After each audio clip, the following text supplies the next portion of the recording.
जानकी जीवन स्मरण जय जय राम पार्वती पते हर हर महादेव पुंडलीक वरदा हर विठ्ठल श्री अनंत कोटी ब्रह्मांड नायक राजाधिराज सच्चिदानंद सद्गुरु श्री ब्रह्मचैतन्य महाराज की जय. श्री महाराजांच्या सेवेमध्ये आपण दासबोध ग्रंथातील दशक 5 समास 4 पर्यंतचा भाग पाहिला. चौथा समास खूप महत्त्वाचा होता. त्या समासामध्ये समर्थांनी आपल्याला उपदेश लक्षणं सांगितली. उपदेश किंवा उपासना किंवा साधना कोणकोणत्या वेगळ्या वेगळ्या पद्धतींच्या आहेत हे समर्थांनी वर्णन करताना शेवटी मात्र विषय ज्ञानाकडे वळवला. कारण मूळ ज्ञान घेण्यासाठीच शिष्य सद्गुरूंकडे येतो. तर जोपर्यंत ज्ञान नाही तोपर्यंत सगळी खटपट व्यर्थ आहे, हा मुद्दा समर्थांनी मांडला. आत्मज्ञानाचा महिमा नेणे चतुर्मुख ब्रह्मा प्राणी बापुडा जीवात्मा काय जाणे अशा पद्धतीची वक्तव्य समर्थांनी केली. या आत्मज्ञानाचं महत्त्व अनन्यसाधारण आहे. जोपर्यंत आपण कोण याची ओळख आपल्याला होत नाही तोपर्यंत बाकी सर्व खटपटी तात्पुरत्या राहतात. शाश्वत आणि एकमेव सत्य असलेला आत्मा आपल्या अंतरातच आहे आणि तेच आपलं खरं स्वरूप आहे. त्याला न ओळखता बाकीच्या खटपटी करत राहिलो तर मनुष्य या ना त्या मार्गानं कर्मांमध्ये अडकतो आणि त्याची पुनरावृत्ती थांबत नाही. जन्म मरण हे जे चक्र सुरू आहे, वासनेमध्ये पुन्हा पुन्हा गुंतणं सुरू आहे, हे त्याचं थांबत नाही. एकूण काय, जोपर्यंत आत्मज्ञान नाही तोपर्यंत पूर्णत्व म्हणून नरजन्माला कदापि येऊ शकत नाही. आता या आत्मज्ञानाकडे वळण्याच्या आधी समर्थांनी बहुधा ज्ञान निरूपण नावाचा समास सांगितलेला आहे. दशक 5 समास 5 बहुधा ज्ञान. चौथ्या समासाच्या शेवटी समर्थ म्हणाले की आत्मज्ञान हे गहनाहून गहन आहे. त्याचं लक्षण आपण पाहूया. पण एकदम त्यांनी आत्मज्ञानाची लक्षणं सांगायला सुरुवात केली नाही. ते सांगायला लागले बहुधा ज्ञान निरूपण. म्हणजे ज्ञान नेमकं आपण कशाला म्हणतो आणि त्याचे वेगवेगळे प्रकार कसे अस्तित्वात आहेत याचं वर्णन समर्थांनी केलं. आणि हे ते ज्ञान नाही आहे जे मला तुम्हाला सांगायचं आहे असं ते आपल्याला सांगत राहिले आहेत. म्हणून या समासामध्ये प्रत्येक ओळीत हे ज्ञान नव्हे असं समर्थ सांगत राहतात. आता या समासातल्या ओव्या आपण पाहूया. सुरुवात करतायत समर्थ. जवते ज्ञान नाही प्रांजळ, अर्थातच आत्मज्ञान, तव सर्व काही निर्फळ, ज्ञानरहित तळमळ जाणार नाही. मागच्या समासाच्या शेवटी जे ते आपल्याला म्हणाले की मुख्य आत्मज्ञान संपादन करणं महत्त्वाचं आहे, त्याच मुद्द्याला त्यांनी पुन्हा एकदा स्पर्श केला की हे जोपर्यंत नाही तोपर्यंत बाकी सगळं निर्फळ आहे, ज्ञानरहित तळमळ जाणार नाही असं ते म्हणाले. जीवाला ना खरोखर एक प्रकारची तळमळ आहे. आता ज्यांनी डोळे झाकून घेतलेले आहेत किंवा जे भोगांमध्ये लिप्त आहेत, अगदी मग्न आहेत, त्यांना या तळमळीची जाणीव नाही. जे थोडंसं बाहेर येऊन थोडंसं वरून पाहतात त्यांच्या लक्षात येईल की जीवाला खरोखर तळमळ आहे. असं पहा, आपण प्रत्येक जण जर अंतर्मुख होऊन पाहिलं तर आपण सुखासाठी जगत आहोत ही एक गोष्ट आपल्याला सतत जाणवेल. प्रत्येक गोष्टीमध्ये आपण सुख आनंद शोधत असतो. अगदी चालताना सुद्धा पायात जोडे घालतो, अंगावरती वस्त्र घालतो. कुणी ते जोडे तळपायाला टोचतील असं घालतं का? किंवा अंगावरील वस्त्र अंगाला टोचेल आणि जखमा होतील त्वचेला असं घालतं का? आपण आपल्याला छान वाटेल असंच जगण्याचा प्रयत्न करत असतो.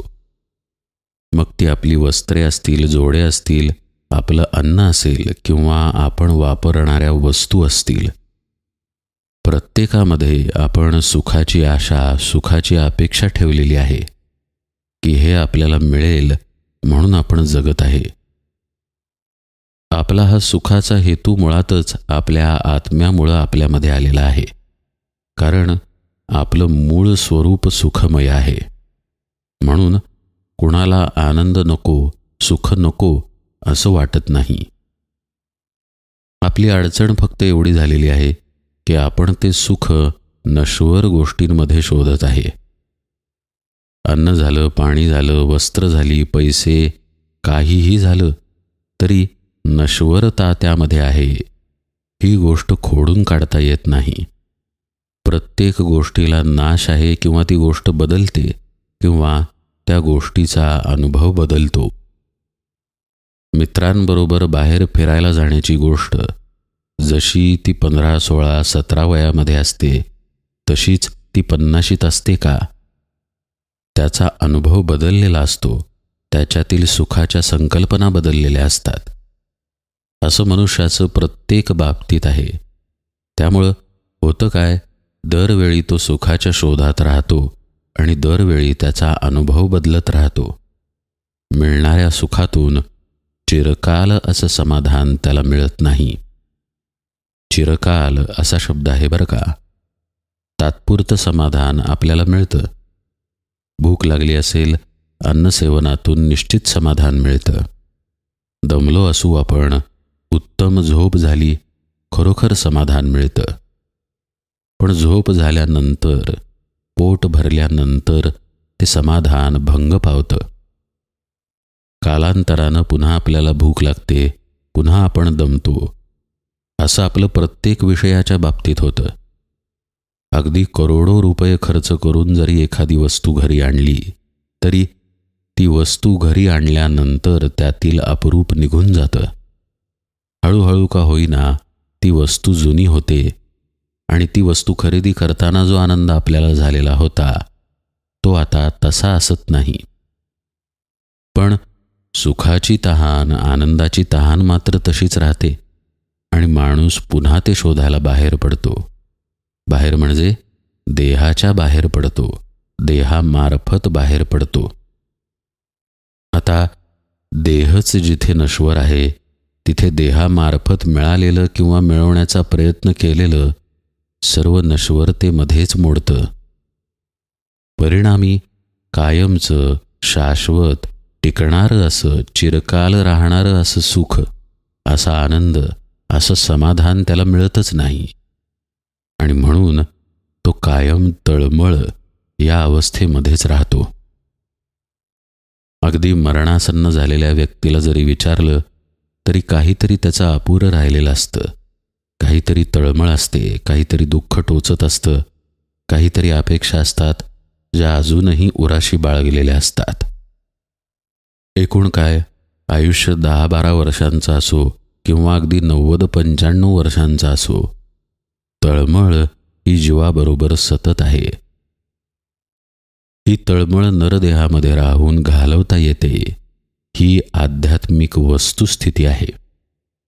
याचा अनुभव संतांनी घेतला, गुरुपदिष्ट मार्गाने जाऊन घेतला. त्यामुळे संतांची अशी तळमळ असते की हा अनुभव सगळ्यांना यावा. अपूर्णतेमुळे आपण जी तळमळ अनुभवतो आहोत यातून आपण बाहेर यावं अशी सर्व संतांची इच्छा असते. आणि म्हणून ते उपदेश करतात की तुझ्या स्वरूपाला तू ओळखून घे. तू मुळात जाणारा नाही आहेस. जातो तो तुझा देह, जातं ते तुझं मन, त्यातील बुद्धी, वासना. तू या सगळ्यांनी बनलेला वाटतोस खरा, पण तू याहून वेगळा आहेस. योग वसिष्ठ सांगतं, तुझं मन तुझ्या सुखदुःखाला जबाबदार आहे. तू मुळात मन नाहीच आहेस. पण हे जोपर्यंत आपल्याला कळणार नाही, अनुभवाला येणार नाही, तोपर्यंत आपली तळमळ जाणार नाही. ही पण वस्तुस्थिती आहे. म्हणून बहुधा ज्ञाननिरूपण जरी समर्थ सांगत असले की साधारणतः ज्ञान कशा कशाला म्हटलं जातं, तरी त्याची सुरुवात करताना ते आत्मज्ञानाचं महत्त्व पुन्हा एकदा अधोरेखित करतात. जव ते ज्ञान नाही प्रांजळ, तव सर्व काही निर्फळ, ज्ञानरहित तळमळ जाणार नाही. ते ज्ञान मिळवावंच लागेल जर तळमळ घालवायची असेल तर, जर खरा आनंद मिळवायचा असेल तर. समर्थ पुढे म्हणतात, ज्ञान म्हणता वाटे भरम, काय रे बा असेल वर्म, म्हणून हा उपक्रम सांगिजेला आता. जरा आपला घोटाळा होईल, आपल्याला संभ्रम पडेल की नक्की ज्ञान काय आहे. म्हणून या विषयाचा थोडा विस्तार करत आहे असं समर्थ म्हणत आहेत. आता ते पुढे काय काय म्हणतायत ते एकामागून एक आपण ओव्या पाहत जाऊया. प्रत्येक ओवीच्या शेवटी हे ज्ञान नव्हे, हे ज्ञान नव्हे असं ते म्हणत आहेत. भूत भविष्य वर्तमान ठाऊके आहे परिच्छिन्न, यासीही म्हणिजेत ज्ञान, परिते ज्ञान नव्हे. प्रघात आहे समाजामध्ये वेगवेगळ्या गोष्टीला ज्ञान म्हणण्याचा. त्याचीच उदाहरणे एकामागून एक समर्थांनी दिलेली आहेत. साहजिक आहे, पहा, आपण कुणाकडे गेलो आणि त्यानं भूत भविष्य वगैरे सांगायला सुरुवात केली तर आपण बोलता बोलता म्हणतो, पहा काय ज्ञानी मनुष्य आहे, माझा भूतकाळ अगदी मी न सांगता सांगितला, यांना कसं काय कळलं बुवा, ज्ञानी आहेत. पण हे ते ज्ञान नाही असं समर्थ निक्षून प्रत्येक ओवीच्या शेवटी सांगतात, कारण त्यांचा रोख आत्मज्ञानाकडे आहे.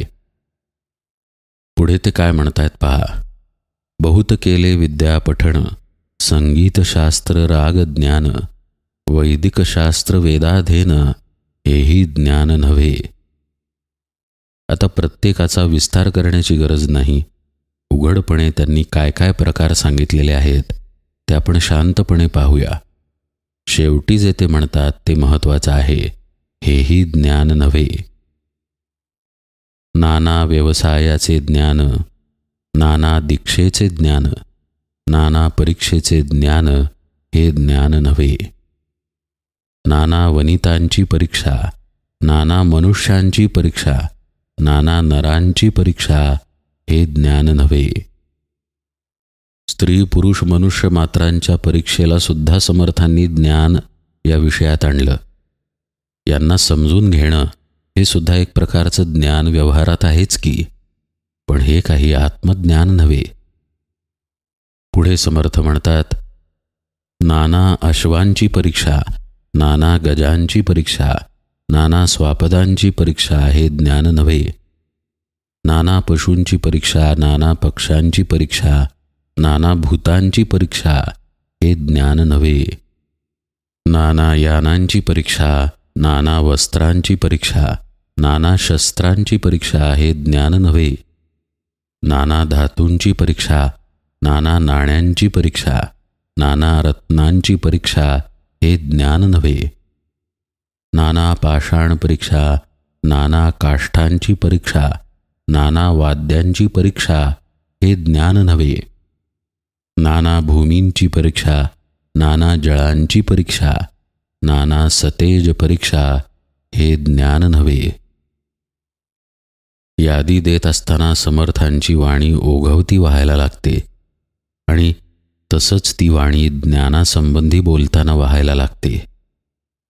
अफाट प्रकारची ज्ञाने या संसारात उपलब्ध आहेत, पण ही सर्व ज्ञाने आत्मज्ञानामध्ये बसत नाहीत. ही सर्व ज्ञाने देहाच्या मार्फत आपण मिळवतो आणि त्यामुळे या ज्ञानाला नाश आहे, या ज्ञानाला सीमा आहे, मर्यादा आहे. पुढे समर्थ म्हणतात, नाना रसांची परीक्षा, नाना बीजांची परीक्षा, नाना अंकुर परीक्षा, हे ज्ञान नव्हे.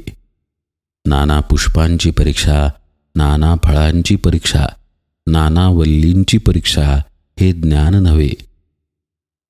नाना दुःखांची परीक्षा, नाना रोगांची परीक्षा, नाना चिन्हांची परीक्षा, हे ज्ञान नव्हे. आत्तापर्यंत समर्थ बाहेरच्या गोष्टींबद्दल बोलत होते. आता दुःख, रोग असं आपण जे शरीराच्या आत उपभोगतो त्याबद्दल ते बोलायला लागले. पहा की तुम्हाला दुःख काय झालंय, रोग काय झालाय, त्रास काय झालाय, याची परीक्षा करण्याचं पण ज्ञान आहे. पण हे सुद्धा आत्मज्ञान नाही. आपल्या देहाच्या बुद्धीच्या मार्फतच आपण ते मिळवतो, म्हणून त्यातही शाश्वतता नाही. नाना मंत्रांची परीक्षा, नाना यंत्रांची परीक्षा, नाना मूर्तींची परीक्षा हे ज्ञान नव्हे. नाना क्षत्रांची परीक्षा, नाना गृहांची परीक्षा, नाना पात्रांची परीक्षा हे ज्ञान नव्हे. इथे त्यांनी वास्तुशास्त्र या विषयाला पण हात घातला, जेव्हा ते म्हणाले नाना गृहांची परीक्षा. एकूण काय, हे ज्ञानात मोडत नाही. नाना होणार परीक्षा, नाना समयांची परीक्षा, नाना तर्कांची परीक्षा हे ज्ञान नव्हे. नाना समयांची परीक्षा म्हणजे काळवेळाची परीक्षा. वेगवेगळ्या तर्कांची, गोष्टींची परीक्षासुद्धा केली जाते. त्याचंही ज्ञान आहे, पण ते काही आत्मज्ञान नाही, असं समर्थ म्हणतायत. ते पुढे म्हणतात, नाना अनुमान परीक्षा, नाना नेमस्त परीक्षा, नाना प्रकार परीक्षा हे ज्ञान नव्हे. नाना विद्येची परीक्षा, नाना कळेची परीक्षा, नाना चातुर्य परीक्षा हे ज्ञान नव्हे. नाना शब्दांची परीक्षा, नाना अर्थांची परीक्षा, नाना भाषांची परीक्षा हे ज्ञान नव्हे. अनेक कला असतील, चातुर्यांचे प्रकार असतील, विद्या असतील, स्वर वर्ण भाषेचे प्रकार असतील, त्याबद्दलचं ज्ञान मिळवणं हे सुद्धा आत्मज्ञान नाही, असं समर्थ म्हणतात. नाना स्वरांची परीक्षा, नाना वर्णांची परीक्षा, नाना लेखन परीक्षा हे ज्ञान नव्हे. नाना मतांची परीक्षा, नाना ज्ञानांची परीक्षा, नाना वृत्तींची परीक्षा हे ज्ञान नव्हे. नाना रूपांची परीक्षा, नाना रसनेची परीक्षा, नाना सुगंध परीक्षा हे ज्ञान नव्हे. लक्षात येतंय का? आपण हे सगळे ज्ञानांचे प्रकार, मग त्या विद्या असोत, कला असोत, भाषा असोत, रूप रस गंध यांचा प्रकार असो, काहीही असो, आपण देहामार्फतच शिकतो, देहामार्फतच प्राप्त करतो. आणि आत्मज्ञान हे देहापलीकडील ज्ञान आहे. म्हणून या कोणत्याही गोष्टी आत्मज्ञानात बसत नाहीत. पुढे समर्थ म्हणतात, नाना सृष्टींची परीक्षा, नाना विस्तार परीक्षा, नाना पदार्थ परीक्षा हे ज्ञान नव्हे. पदार्थ परीक्षा म्हणजे आपल्याला समजेल या भाषेत शास्त्रज्ञ जे करतात ते. वेगवेगळ्या वस्तूंबद्दलचा, गोष्टींबद्दलचा अभ्यास, शोध लावणं इत्यादी गोष्टी. या गोष्टीसुद्धा आत्मज्ञानात बसत नाहीत. बाहेरचे शोध आहेत हे. आत्मज्ञान हा अंतरात घेण्याचा शोध आहे. त्यामुळे सृष्टी म्हणा किंवा तिचा विस्तार म्हणा किंवा कोणत्याही वस्तूची परीक्षा केली तरी ते ज्ञान आत्मज्ञानाच्या पातळीत येत नाही.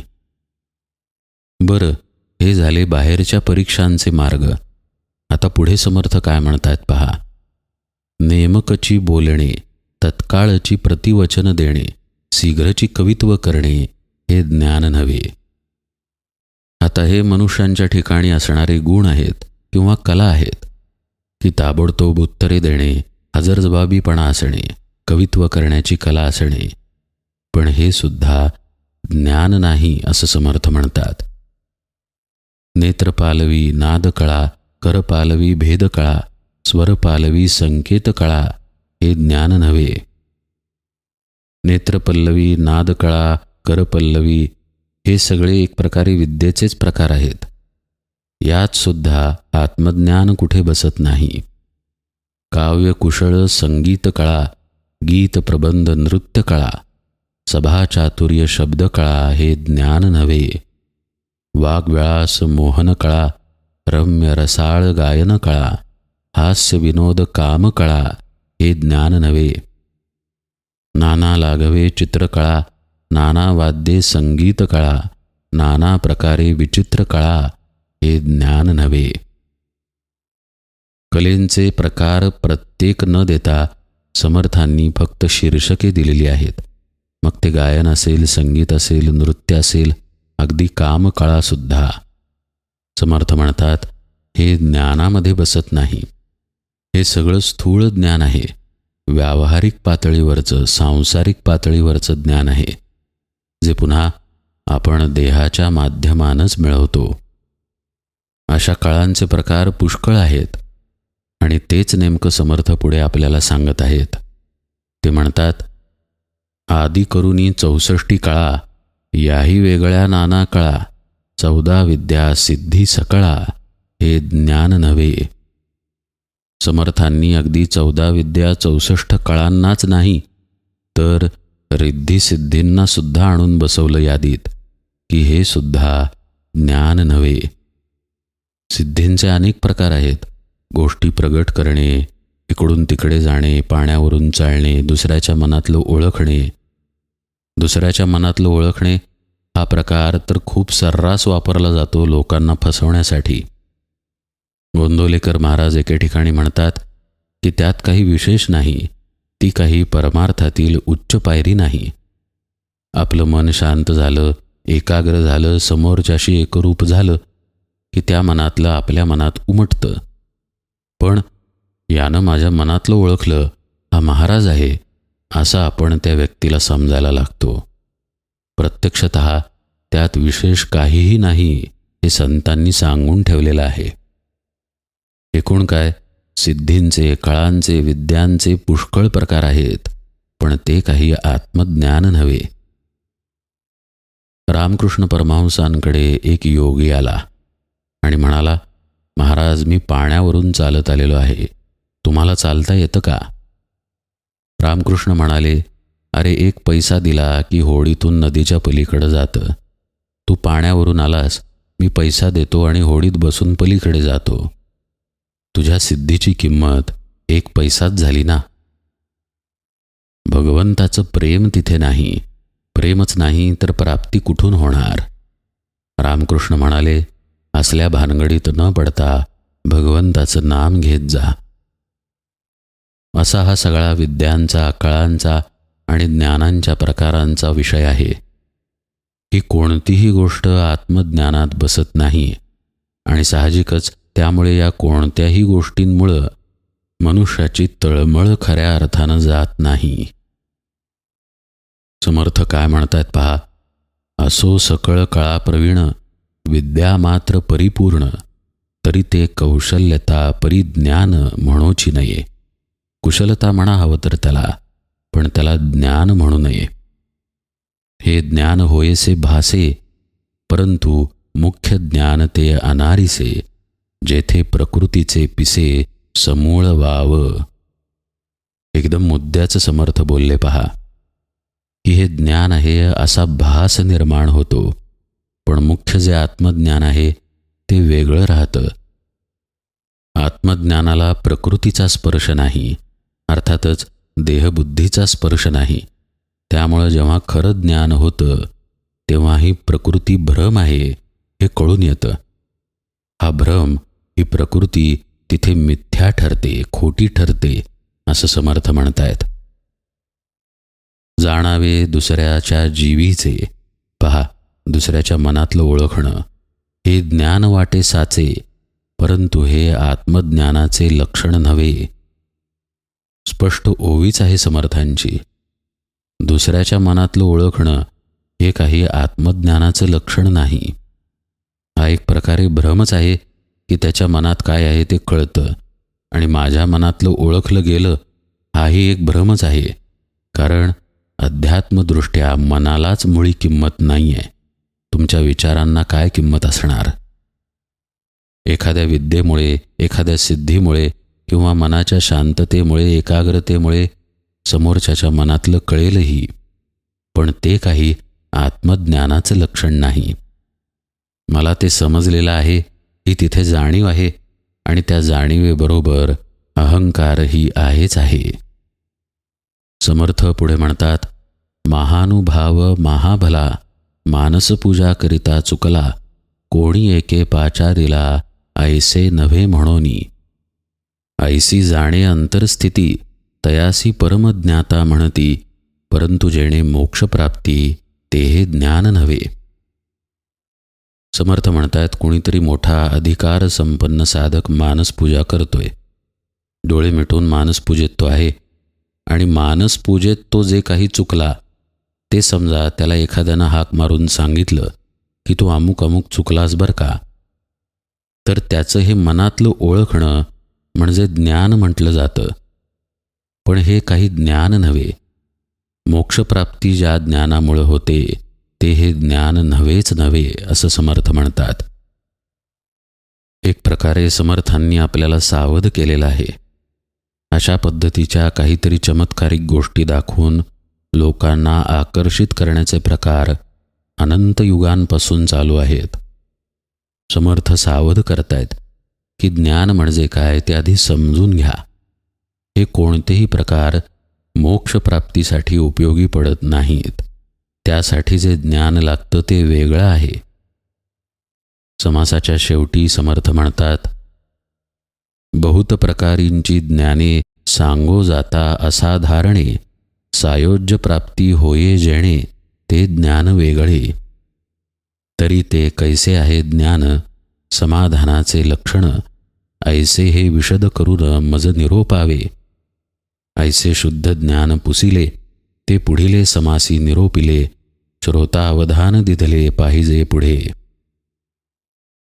समर्थ म्हणतायत, अशी अनंत प्रकारची ज्ञाने आहेत अगदी असाधारणपणे, पण ज्यामुळे सायुज्यता प्राप्त होते, भगवत स्वरूप ज्यामुळं होतं, आत्मस्वरूपाकार स्वस्वरूपाकार ज्यामुळं होतं ते ज्ञान वेगळं आहे. अर्थात असं गुरुमुखातून ऐकल्यानंतर शिष्यानं साहजिकच विचारलं, तरी ते कैसे आहे ज्ञान, समाधानाचे लक्षण. हे ज्ञान मग कसं आहे, ज्यानं अखंड टिकणारं चिरकाल राहणारं समाधान मिळतं, ते मला तुम्ही विशद करून सांगा. ऐसे हे विशद करूनी मज निरोपावे. समर्थ म्हणतायत, हे विचारलं गेलं म्हणून सांगत आहे.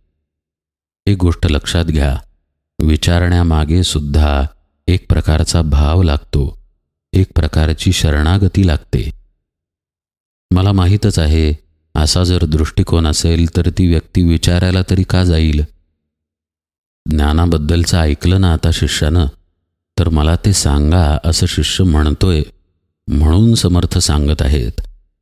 ऐसे शुद्ध ज्ञान पुसिले, ते पुढिले समासी निरोपिले, श्रोता अवधान दिधले पाहिजे पुढे. इति श्री दासबोधे गुरुशिष्य संवादे बहुधा ज्ञाननाम समास 5वा श्रीराम. आता विचारलेला आहे, तर या शुद्ध ज्ञानाबद्दल नेमकेपणानं समर्थांनी पुढच्या समासात सांगितलंय. समासाचं नाव आहे शुद्ध ज्ञान. याकडे आपण यथावकाश वळूया. आज निरूपण सेवेला इथेच विराम देतो. जानकी जीवन स्मरण जय जय राम.